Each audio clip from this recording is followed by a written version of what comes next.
দর্শক আমন্ত্রণ রাতের দীপ্ত সংবাদে আপনাদের সঙ্গে এই মুহূর্তে আছে আমি রুবায়েত হাসান। আর শুরুতেই থাকছে প্রধান খবরের শিরোনাম।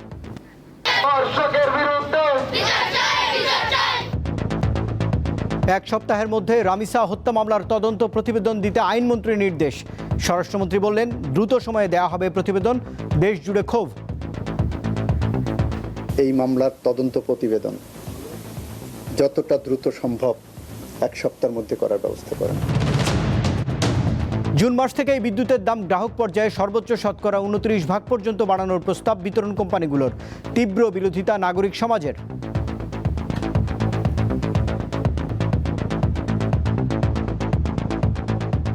বিদ্যুতের দাম কি করলে কমানো যেতে পারে? সেটা যদি বাড়ানো হয় তাহলে এটা আমাদের এই স্টিল শিল্পকে একটা ধ্বংসের দিকে নিয়ে যাবে। সরকার জনগণের কল্যাণ নিশ্চিত করবে, বিদ্যুৎ খাতে সে কোনো ব্যবসা করতে পারবে না। ডক্টর ইউনূসের অন্তর্বর্তীকালীন সরকারের কর্মকাণ্ডের তদন্ত চেয়ে করার রিট খারিজ। সুপ্রিম কোর্ট সচিবালয় প্রতিষ্ঠায় হাইকোর্টের রায়ের বিরুদ্ধে আপিল শুনানি 9 জুন।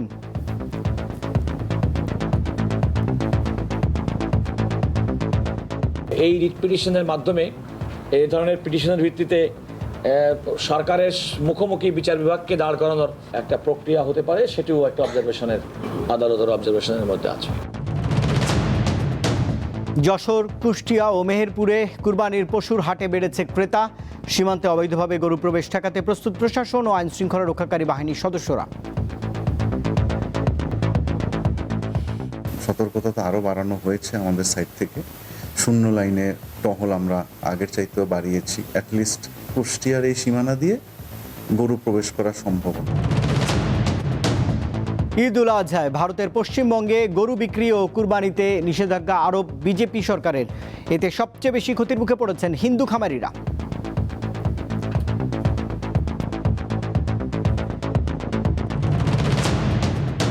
ফুটবল বিশ্বকাপে 26 সদস্যের দল ঘোষণা করেছে 4 বারের বিশ্ব চ্যাম্পিয়ন জার্মানি।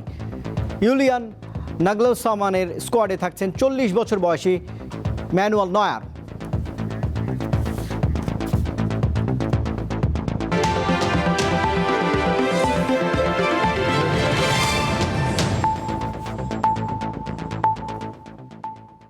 এবারে পুরো আয়োজন। রামিসা হত্যা মামলার তদন্ত শেষে এক সপ্তাহের মধ্যে প্রতিবেদন দিতে পুলিশকে নির্দেশনা দিয়েছেন আইনমন্ত্রী। বৃহস্পতিবার ঢাকা মেট্রোপলিটন পুলিশ কমিশনারকে এমন নির্দেশনা দিয়েছেন তিনি। আর স্বরাষ্ট্রমন্ত্রী বলেছেন, তদন্ত শেষে দ্রুতই সময়ের মধ্যে মামলার প্রতিবেদন দেওয়া হবে। এদিকে শিশু রামিসাকে নির্মমভাবে হত্যার ঘটনায় দেশ জুড়ে ক্ষোভের সৃষ্টি হয়েছে। অপরাধীর বিচার ও সর্বোচ্চ শাস্তি নিশ্চিত করার দাবি জানিয়েছেন শিক্ষার্থী, অভিভাবক ও সাধারণ মানুষ। শিশু রামিসাকে নির্মম হত্যার ঘটনায় ফুঁসে উঠেছেন সারা দেশের মানুষ। অপরাধীর দ্রুত বিচার ও শাস্তি কার্যকরের দাবি রামিসার স্কুলের শিক্ষক, স্বজন ও এলাকাবাসীর। আমরা বিচার চাই, বাস এটা ওই যে বাচ্চারা ধ্বংস করছে ওই যেন ছাড়া না যায়, ওরে জান মাইরা দেন। আইন তো কোনো কিছু করবে না, টাকা দিবে বেড়ে যাবে, আরেক জায়গায় যাবে আরেকটা ঘটনা করবে। ওদের এটা আছে, ওদের কোনো মা বোন কিছু নাই। এভাবে যদি আমরা কোনো সন্তানের বিচার না পাই, একে একে এভাবে যদি হয়রানির শিকার হয়, তাহলে আমরা কার কাছে বিচার দেব?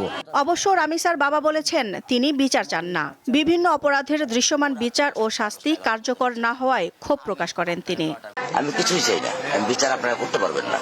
তার এই বক্তব্য সামাজিক যোগাযোগ মাধ্যমে ছড়িয়ে পড়লে বিভিন্ন মন্তব্য করেন নেটিজেনরা, যেখানে বিচারহীনতাকে দায়ী করা হয়। এ অবস্থায় বিচার বিভাগের প্রতি মানুষের আস্থা ফিরিয়ে আনা প্রয়োজন। এজন্য রাষ্ট্রকে প্রতিটি অপরাধের সঠিক বিচার নিশ্চিত করতে হবে বলে জানান এই আইনজীবী। এফআইআর, চার্জশিট, আলামত এগুলো যদি একটার সাথে কানেক্টেড, এগুলো যদি ঠিক থাকে, তাহলে কিন্তু ওই জায়গা থেকে আমরা দ্রুত বিচারের ব্যবস্থা করতে পারি।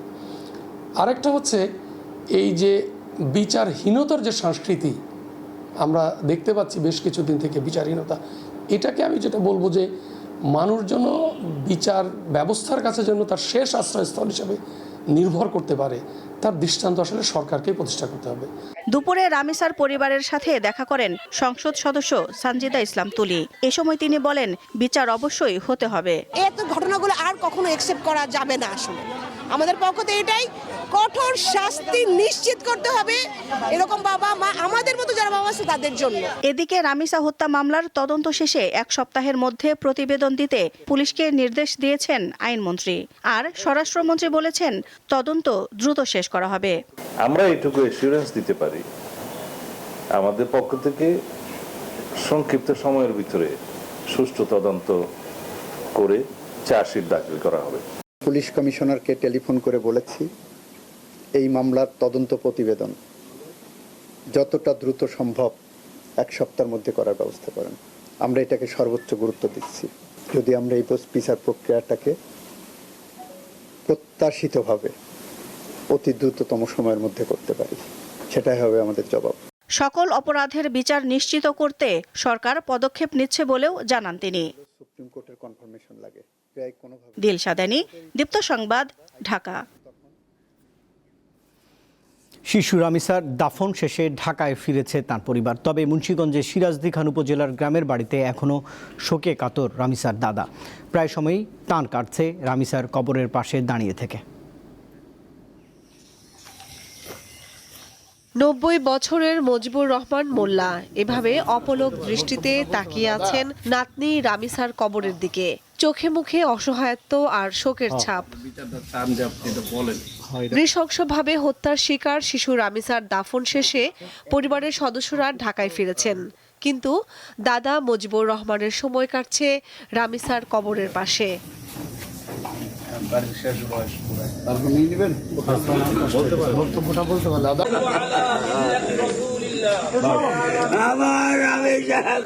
বুধবার রাতে রামিসার মরদেহ মুন্সিগঞ্জের গ্রামের বাড়িতে পৌঁছায়। এ সময় হৃদয় বিদারক দৃশ্যের সৃষ্টি হয়। পরে জানাজা শেষে তার মরদেহ সিরাজদি খান উপজেলার ইছাপুরা ইউনিয়নের মধ্যে শিয়ালদি গ্রামের পারিবারিক কবরস্থানে দাফন করা হয়। জানাজায় রামিসার আত্মীয় স্বজন সহ সর্বস্তরের মানুষ অংশ নেয়। নির্মম হত্যার বিচার দাবি করেন তারা। আমরা শুধু এখন আশা করতেছি যে চলে গেছে সে তো আর ফিরে আসবে না, কিন্তু আমরা চাচ্ছি এই রামিসার মধ্য দিয়েই যেন শেষ হয় শিশু হত্যা, শিশু ধর্ষণ, শিশু খুন। আর সরকারের কাছে আকুল আবেদন যেন এই মামলাটা কোনো মতেই ধামাচাপা দিয়ে যেন সমাপ্ত না করে। ঘটনার প্রতিবাদে এবং অপরাধীর দ্রুত শাস্তির দাবিতে বিভিন্ন সংগঠন কর্মসূচি ঘোষণা করেছে। কামরুন নাহার, দীপ্ত, বার্তাকক্ষ। রাজধানীতে শিশু রামিসা হত্যার ঘটনায় দেশব্যাপী ক্ষোভের সৃষ্টি হয়েছে। এ বিষয়ে সাধারণ মানুষ আসলে কি বলছেন? মাগুরার 8 বছরের আসিয়া কিংবা ঢাকার রামিসা, নাম না জানা আরও কত ঘটনা ঘটছে সারা দেশে। বারবার কেন এমন বর্বর ঘটনা শিকার হচ্ছেন শিশু কিংবা নারীরা? কেন বারবার দেশে এমন ঘটনা ঘটছে? কি হতে পারে এর প্রতিকার? আমার একটা মেয়ে আছে, ছোট একটা বাচ্চা আছে 5 বছর। আমিও তো সারাক্ষণ এই নিয়ে চিন্তায় আছি। আমরা এই যে একের পর এক ঘটনাগুলো আসলে দেখছি, কোনো রাষ্ট্রই নারী, শিশু কিংবা জানমালের জন্য নিরাপদ পরিবেশ তো তৈরি করতেই পারে নাই। রাষ্ট্রের হচ্ছে নীরব ভূমিকার কারণে হচ্ছে, এবং সামাজিকভাবে নারীদের এবং শিশুদের যেভাবে দেখা হচ্ছে এবং ধর্মীয় কিছু প্রভাবও থাকে। সরকার কঠোর না হলে এই জাতিকে আপনি কোনোভাবেই মুক্তির পথ দেখাতে পারবেন না। একজন যে ধর্ষক তার তো মানে ফাঁসি দিয়ে দেওয়া উচিত, কিন্তু আমি এরকম কোনো নজির এখন পর্যন্ত দেখি নাই। সামাজিক অবক্ষয়টা ঘটছে, ধর্মীয় যে সুধর্মীয় চর্চা, আমরা তো এখন সাম্প্রদায়িক অনেক কিছু চিন্তা ভাবনা করি, মুসলিম হিন্দু এইভাবে ক্লাসিফাইড করি। আমাদের এই ক্লাসিফাইডটা দরকার। আমরা মানুষ, যার মধ্যে ধর্মীয় চর্চা চলবে, এগুলো দরকার। এগুলা ওই যে যারা কষ্ট করতে ওই যে শাহবাগান এমনভাবে এদেরকে বিচার করা হবে যেটা লাইভ হবে, সারা বাংলাদেশের মানুষ দেখবে। ধর্ষণকারীকে প্রকাশ্যে শাস্তি দিতে হবে এবং তার মা বাবাকে নিম্নে 6 মাসের জেল দিতে হবে এবং তাদের আগামী প্রজন্ম যারা রয়েছে তাদেরকে সরকারি চাকরি দেওয়া যাবে না। বিচারহীনতা সংস্কৃতি থেকে বেরিয়ে এসে দেশে প্রতিষ্ঠিত হোক সুষ্ঠু ও নিরপেক্ষ বিচার ব্যবস্থা। আগামীর শিশু ও প্রজন্মের জন্য বাসযোগ্য হয়ে উঠুক পৃথিবী।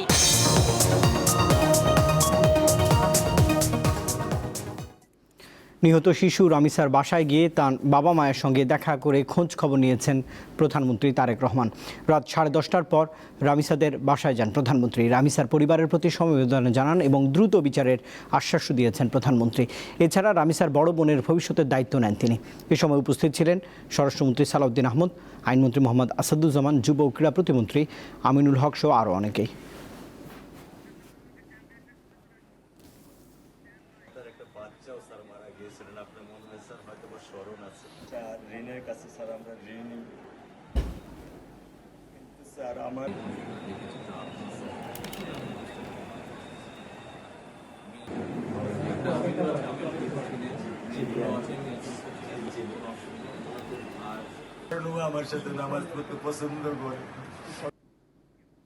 বিদ্যুতের দাম গ্রাহক পর্যায়ে সর্বোচ্চ 29% পর্যন্ত বাড়ানোর প্রস্তাব করেছে বিতরণ কোম্পানিগুলো।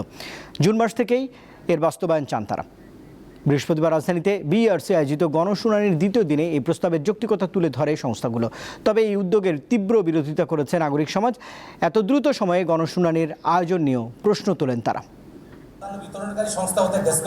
পাইকারি ও খুচরা পর্যায়ে বিদ্যুতের দাম বাড়াতে উদ্যোগ নিয়েছে Bangladesh energy regulatory commission BERC. এ নিয়ে শেষ হলো দুদিনের গণশুনানি। বৃহস্পতিবার শুনানি হয় খুচরা অর্থাৎ গ্রাহক পর্যায়ে দাম বাড়ানোর বিষয়ে। নানা পরিসংখ্যান দেখিয়ে 6টি বিতরণ সংস্থা দাম বৃদ্ধির জন্য তাদের যুক্তি তুলে ধরে। যদি বাল্ক রেট যদি অপরিবর্তিতও থাকে, এই অবস্থায় আমাকে কোম্পানিকে রান করাইতে হলে স্যার 4.12% এটা ডিটেইলে আমাকে এটা বাড়াতে হবে এবং যেটা 38 পয়সা। নিজস্ব অর্থায়ন এবং জামানতবিহীনভাবে গ্রাহককে মিটার সরবরাহ করা হচ্ছে। আমরা জামানত নিচ্ছি না, এই জন্য প্রিপেড গ্রাহকগণ এনার্জি চার্জের উপর 0.5% রিবেট পাচ্ছে। এটাতে আমাদের লস হচ্ছে এবং আমরা এটার প্রত্যাহারের প্রস্তাব করছি। বিতরণ সংস্থাগুলো আরও জানায়, পাইকারি পর্যায়ে দাম ও সঞ্চালন খরচ যেভাবে বাড়বে সেটাও তাদের ঘাটতির সঙ্গে যুক্ত করে গ্রাহক পর্যায়ে দাম বাড়াতে হবে। তবে এমন প্রস্তাব বয়কট করেন নাগরিক সমাজ। বিইআরসিকে জনস্বার্থ প্রতিষ্ঠান হিসেবে গড়ে তোলার আহ্বান জানান তারা। সরকারের মনোপলিকে যদি কস্ট টু কস্ট রাখতে হয়, কস্ট প্লাস না করা হয়, তাহলে সম্ভবত আপনারা ঠিকই বুঝবেন অর্থনীতির ছাত্র হিসেবে যে আসলে বিদ্যুতের দাম কমানোও যায়। বিইআরসিকে নতুন করে গণশুনানি করে এগুলো ধার্য করতে হবে এবং সেই বিবেচনায় গতকাল এবং আজকের সমস্ত প্রস্তাবনাকে আমি বয়কট করছি। এই প্রস্তাব মানে হচ্ছে লাইফলাইনের ওইখানে ঢুকিয়ে দেওয়া, লাইফলাইনের টাকার সাথে অ্যাডজাস্ট করে দেওয়া, নিম্নবিত্ত এবং মধ্যবিত্তের অটোমেটিক পকেট কাটার নতুন সিস্টেম করা, যা কোনোভাবে গ্রহণযোগ্য না। এই আলোচনায় এখানে উত্থাপন অনৈতিক বলে আমরা মনে করি। ঘাটতিটা কেন হলো সেই কারণটা কি আপনারা একবার খুঁজে দেখেছেন? কোটি কোটি টাকা, হাজার হাজার কোটি টাকা ইনভেস্ট করা হচ্ছে, সেই টাকাগুলোকে কিভাবে ইনভেস্ট করা হচ্ছে সেটা কি আপনারা একবার ভেবেছেন? লোকসানটাকে কভার করার জন্য এখন দাম বাড়াতে হবে। আমি একটু উল্টো দিকে যদি কথা বলি, যদি এরকম হতো যে বিইআরসি এখানে এই গণশুনানিটা করছে এরকম একটা বিষয় যে বিদ্যুতের দাম কি কি করলে কমানো যেতে পারে, সেরকম একটা পরিকল্পনা কেন কেউ দেয় না? গ্রাহকরা জানান, বিদ্যুৎ খাতের সিস্টেম লস এবং অনিয়ম বন্ধ করলে দাম বৃদ্ধির প্রয়োজন পড়বে না। আসলে এই মুহূর্তে যদি আপনার কোনো রকম কোনো প্রাইস বাড়ানো হয় এবং এটা যেহেতু কোনো যুক্তি নাই প্রাইস বাড়ানোর, সেটা যদি বাড়ানো হয় তাহলে এটা আমাদের এই স্টিল শিল্পকে একটা ধ্বংসের দিকে নিয়ে যাবে। যে সরকার মুনাফা ভোগী হতে পারবে না, সরকার ব্যবসা করতে পারবে না, সরকার জনগণের কল্যাণ নিশ্চিত করবে, বিদ্যুৎ খাতে সে কোনো ব্যবসা করতে পারবে না। বিইআরসির চেয়ারম্যান জানান, প্রস্তাব যাচাই বাছাই করে দ্রুতই চূড়ান্ত সিদ্ধান্ত নেবে কমিশন। এখন যে ক্যাপাসিটি চার্জ নিয়ে প্রশ্ন উঠতেছে, এই ক্যাপাসিটি চার্জ পার্টিকুলারলি দ্য পিপিএতে কি প্রভিশন আছে যে এগুলি উভয় পক্ষ সম্মত হলেই পরিবর্তন করা সম্ভব, এবং যে কারণে আমরা জানি যেহেতু পরিবর্তিত হয় নাই, এবং এই ক্যাপাসিটি চার্জের জন্য যে সাবসিডির যে পরিমাণ, এটা হিউজ পরিমাণে বেড়ে গিয়েছে এবং এটা নিঃসন্দেহে এটা জাতির জন্য একটি ক্ষতিকর কাজ হয়েছে। শুনানিতে জানানো হয়, বর্তমানে দেশে বিতরণে সিস্টেম লস বা অপচয় 7.38%। হেদায়েতুল্লাহ সীমান্ত, দীপ্ত সংবাদ, ঢাকা। ডক্টর মোহাম্মদ ইউনূসের নেতৃত্বাধীন অন্তর্বর্তীকালীন সরকারের বিভিন্ন কর্মকাণ্ডের তদন্ত চেয়ে দায়ের করা রিট খারিজ করে দিয়েছে হাইকোর্ট।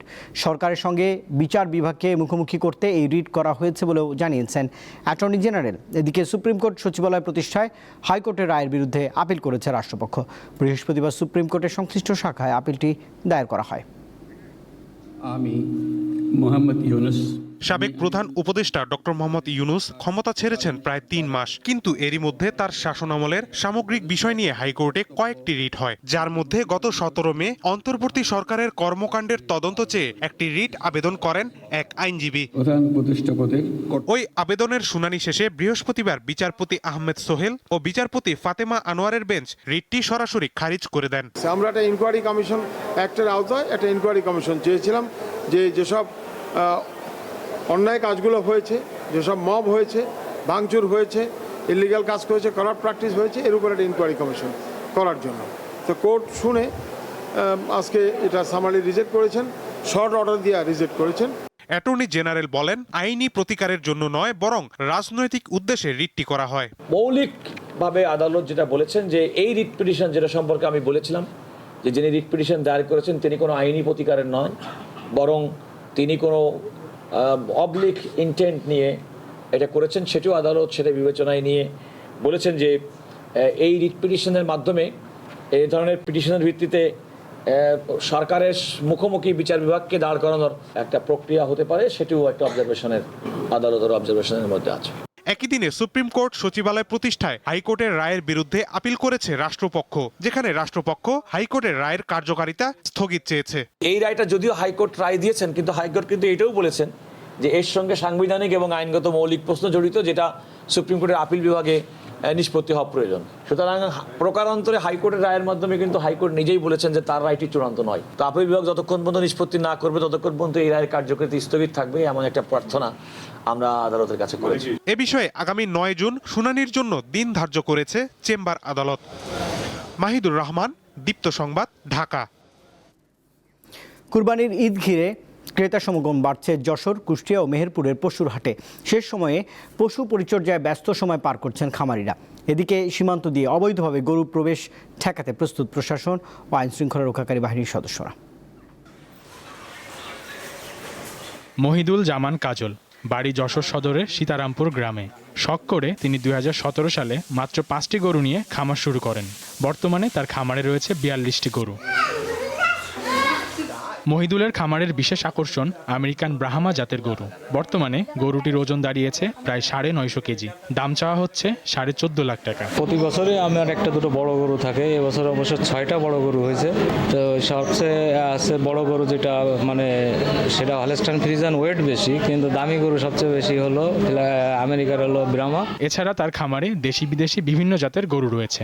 জেলা প্রাণী সম্পদ কর্মকর্তা জানান, এবছর যশোরে প্রায় 20টি গরুর হাট বসেছে। প্রস্তুত রয়েছে প্রায় 1,13,000 পশু। যশোর জেলার প্রায় 13,600 খামারি 1,17,000 গরু ছাগল হৃষ্টপুষ্টকরণ করেছে। যে সমস্ত খামারি এই সমস্ত গরু ছাগল হৃষ্টপুষ্টকরণ করেছে তারা বা তাদের বাড়ি যে আমরা দেখতে পেয়েছি সম্পূর্ণ নিরাপদ স্বাস্থ্যসম্মত উপায়ে সেই খামারি তার গরুটি হৃষ্টপুষ্টকরণ করেছে। এদিকে কুষ্টিয়ায় হাটের ঝামেলা এড়াতে আগে ভাগেই অনেকে খামার থেকে পশু কিনছেন। এখানে আপনার লাইভ ওয়েটে আমার এই গরু বিক্রি হচ্ছে, আপনি বায়না করে রাখি যেতে পারছেন, আপনার ঈদের দিন পর্যন্ত গরু নিতে পারবেন। এবছর কুষ্টিয়ায় 19,000 খামারে 2 লক্ষাধিক গবাদি পশু প্রস্তুত করা হয়েছে। গরুর অনুপ্রবেশ ঠেকাতে সীমান্তে বাড়তি নজরদারি করছে বিজিবি। কুরবানি ঈদকে সামনে রেখে ডেফিনেটলি আমাদের সতর্কতা তো আরও বাড়ানো হয়েছে আমাদের সাইড থেকে।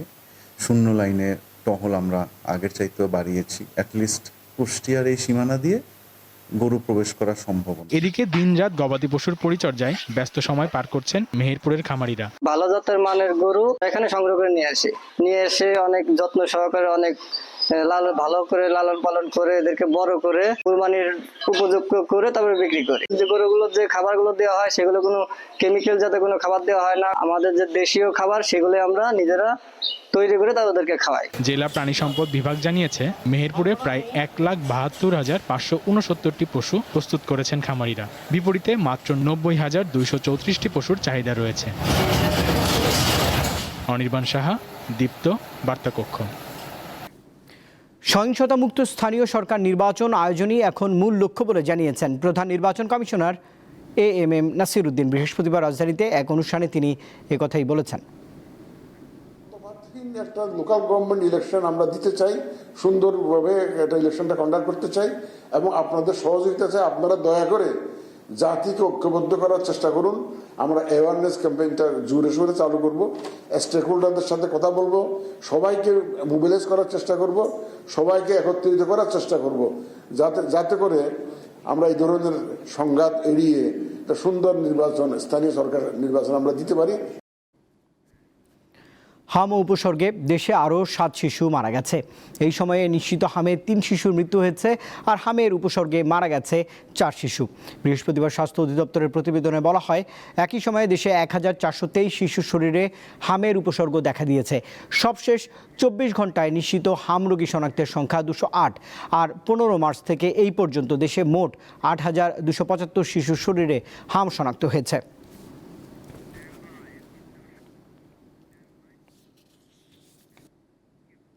স্বাধীনতা যুদ্ধের মধ্য দিয়ে গড়ে ওঠা বাংলাদেশ বিমান বাহিনী বহু প্রতিকূলতা পেরিয়ে আজ আধুনিক, সুসংগঠিত ও সক্ষম বাহিনীতে পরিণত হয়েছে বলে মন্তব্য করেছেন বিমান বাহিনী প্রধান air chief marshal Hasan Mahmud খান।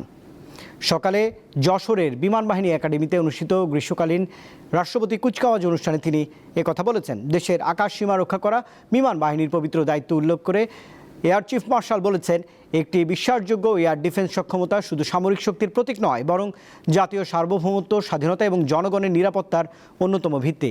ভবিষ্যৎ যুদ্ধের চ্যালেঞ্জ মোকাবেলায় সক্ষমতা বৃদ্ধি এবং প্রযুক্তিগত উৎকর্ষ অর্জনের উপরও গুরুত্ব দেন তিনি। অনুষ্ঠানে অফিসারদের পদক ও ফ্লাইং ব্যাজ প্রদান করেছেন বিমান বাহিনী প্রধান। আন্তর্জাতিক প্রসঙ্গ। ঈদুল আজহা সামনে রেখে ভারতের পশ্চিমবঙ্গে গরু বিক্রি এবং কোরবানির ক্ষেত্রে নিষেধাজ্ঞা আরোপ করেছে বিজেপি সরকার। ফলে রাজ্যটিতে এখনও বসেনি গরুর হাট, এমনকি রেস্তোরাঁতেও মিলছে না গরুর মাংসের কোনো পদ। তবে বিজেপি সরকারের নেওয়া সিদ্ধান্তে সবচেয়ে বেশি ক্ষতির শিকার হচ্ছেন হিন্দু খামারিরাই। গত 9 মে ক্ষমতার পালাবদলের পর ভারতের পশ্চিমবঙ্গ রাজ্যে এখন মাংসের বিতর্ক তুঙ্গে। গরু কোরবানি কিংবা মাংস বিক্রিতে নিষেধাজ্ঞা দিয়ে 1950 সালের পুরনো আইন কঠোরভাবে জারি করেছে বিজেপি নেতৃত্বাধীন সরকার। পশ্চিমবঙ্গের মুখ্যমন্ত্রী হিসেবে শপথ নেওয়ার মাত্র 4 দিন পর 13 মে এই আইন কার্যকরের ঘোষণা দেন শুভেন্দু অধিকারী। এই আইন অনুযায়ী 14 বছরের কম বয়সী কোনো গবাদি পশু অর্থাৎ গরু বা মহিষ জবাই করা যাবে না। যদি করতেই হয় তবে স্থানীয় কর্তৃপক্ষ অথবা পশ্চিমবঙ্গের প্রাণী সম্পদ দপ্তরের আগাম লিখিত অনুমতি নিতে হবে। পশু বিকলাঙ্গ বা প্রজননে অক্ষম হলে কর্মকর্তা জবাইয়ের সার্টিফিকেট দিতে পারবেন। মাংস বিক্রিতেও নির্দেশিকা জারি করেছে সরকার। হঠাৎ করে গরুর মাংস বেচাকেনায় নিষেধাজ্ঞা জারি করায় বড় ধাক্কা খেয়েছে পশ্চিমবঙ্গের গ্রামীণ অর্থনীতি। ঈদুল আজহার আগে এই সিদ্ধান্তে বিপাকে ক্রেতা বিক্রেতা উভয়ই। বিশেষ করে রাজ্যটিতে খামারিদের বড় অংশই হিন্দু ধর্মাবলম্বী। সবচেয়ে বেশি ক্ষতিগ্রস্ত হচ্ছেন তারা। নিষেধাজ্ঞা জারির পর থেকে রাজ্য জুড়ে বন্ধ গরু বেচাকেনা। মাংস দিয়ে তৈরি খাবার পাওয়া যাচ্ছে না রেস্তোরাঁতে। অতীতে রাজ্যটিতে গরুর মাংস খাওয়ার মিথ্যে অজুহাতে পিটিয়ে মুসলিম হত্যার ঘটনায় বিভিন্ন জেলায় অস্থিরতা ও বিভ্রান্তি ছড়িয়েছে। এই ইস্যুকে হাতিয়ার করে বিজেপির বিরুদ্ধে তীব্র আক্রমণ চালিয়েছে রাজ্যের প্রধান বিরোধী দল তৃণমূল কংগ্রেস। এই সিদ্ধান্তকে চ্যালেঞ্জ করে বুধবার কলকাতা হাইকোর্টে মামলা করেন তৃণমূল থেকে নির্বাচিত লোকসভার সদস্য মহুয়া মৈত্র সহ বেশ কয়েকজন ব্যক্তি। এমন পরিস্থিতিতে রাজ্যের একাধিক আলেম ও ইমামরা মুসলিম সম্প্রদায়কে কোরবানিতে গরু ব্যবহার না করার আহ্বান জানিয়েছেন। বিকল্প হিসেবে ছাগল কোরবানির পরামর্শ দেন তারা। ইশরাত সুমা, দীপ্ত বার্তা কক্ষ। এবারে খেলার খবর জানাচ্ছি। 2024 ইউরোর পর আন্তর্জাতিক ফুটবলকে বিদায় বলেছিলেন ম্যানুয়েল নয়ার। 40 বছর বয়সী এই গোলরক্ষককে নিয়েই 2026 ফুটবল বিশ্বকাপের জন্য 26 সদস্যের দল ঘোষণা করেছে 4 বারের বিশ্ব চ্যাম্পিয়ন জার্মানি। কোচ ইউলিয়ান নাগলসমানের স্কোয়াডের নেতৃত্বে আছেন ইয়োশুয়া কিমিখ। এছাড়া আর্সেনালের হয়ে সদস্য ইংলিশ প্রিমিয়ার লিগের জেতা কাই হাভার্টস, লিভারপুলের ফ্লোরিয়ান ভিটস এবং নিউক্যাসল ইউনাইটেডের নিক ভোল্টমার্সরাও বিশ্বকাপের স্কোয়াডে যাচ্ছেন। বায়ার্নের 18 বছর বয়সী স্ট্রাইকার ফরওয়ার্ড লেনার্ড কার্লো প্রথমবারের মতো কোনো বড় টুর্নামেন্টের জন্য ডাক পেলেন। ম্যানচেস্টার সিটি এবং বায়ার্নের সাবেক উইঙ্গার লিরর সানের পাশাপাশি চোট কাটিয়ে বিশ্বকাপের বিমান ধরছেন বায়ার্ন মিডফিল্ডার জামাল মুসিয়ালাও।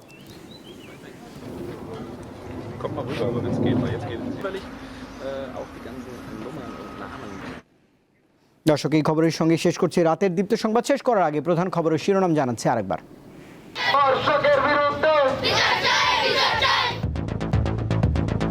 এক সপ্তাহের মধ্যে রামিসা হত্যা মামলার তদন্ত প্রতিবেদন দিতে আইনমন্ত্রীর নির্দেশ। স্বরাষ্ট্রমন্ত্রী বললেন, দ্রুত সময়ে দেয়া হবে প্রতিবেদন। দেশ জুড়ে ক্ষোভ।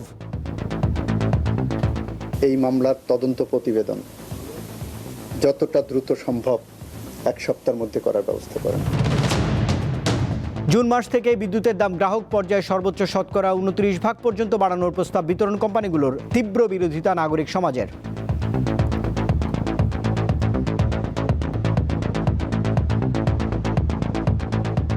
বিদ্যুতের দাম কি কি করলে কমানো যেতে পারে? সেটা যদি বাড়ানো হয় তাহলে এটা আমাদের এই স্টিল শিল্পকে একটা ধ্বংসের দিকে নিয়ে যাবে। সরকার জনগণের কল্যাণ নিশ্চিত করবে, বিদ্যুৎ খাতে সে কোনো ব্যবসা করতে পারবে না। ডক্টর ইউনূসের অন্তর্বর্তীকালীন সরকারের কর্মকাণ্ডের তদন্ত চেয়ে করার রিট খারিজ। সুপ্রিম কোর্ট সচিবালয় প্রতিষ্ঠাতে হাইকোর্টের রায়ের বিরুদ্ধে আপিল শুনানি 9 জুন।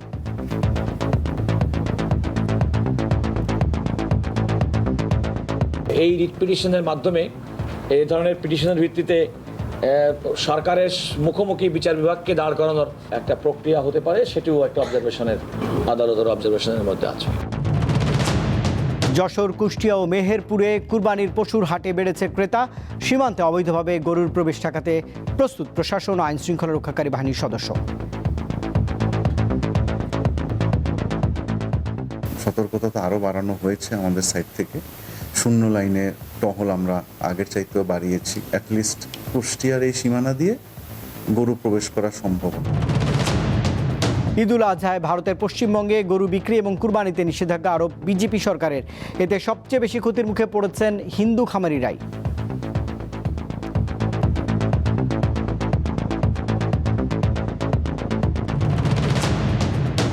ফুটবল বিশ্বকাপে 26 সদস্যের দল ঘোষণা করেছে 4 বারের বিশ্ব চ্যাম্পিয়ন জার্মানি। ইউলিয়ান নাগেলসম্যানের স্কোয়াডে থাকছেন 40 বছর বয়সী ম্যানুয়েল নয়ার।